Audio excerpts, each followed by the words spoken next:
أهلا بكم في أول فيديو على قناتي.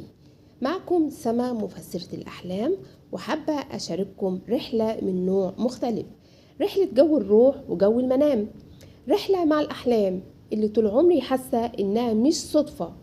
في ناس بتشوف الأحلام مجرد صور أو تخيلات، بس في الحقيقة الأحلام دي رسائل وإشارات، أوقات بتكون إنذار وأوقات بتكون بشارة من ربنا.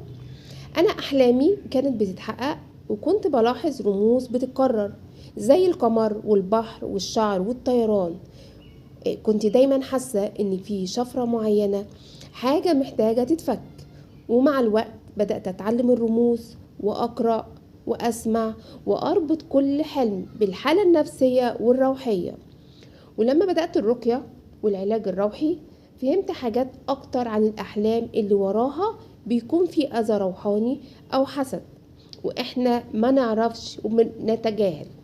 القناة دي مش هتكون تفسير عادي، هنتكلم هنا عن الرموز الروحانية، عن الرسائل اللي بتجيلك وانت نايم، عن الفرق بين الرؤية والحلم وأضغاث الأحلام، وهنتعلم مع بعض نفهم حلمنا بنفسنا.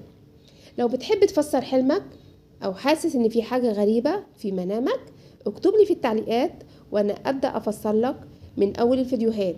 ما تنساش تشترك في القناة وتفعل زر الجرس عشان توصلك كل الرموز وكل الحكايات اللي جوا الحلم. أنا مستنياكم في الفيديو الجاي واللي هنتكلم فيه عن رؤية القمر في المنام. هقول لكم سلام مؤقت ولنا لقاء في عالم المنام.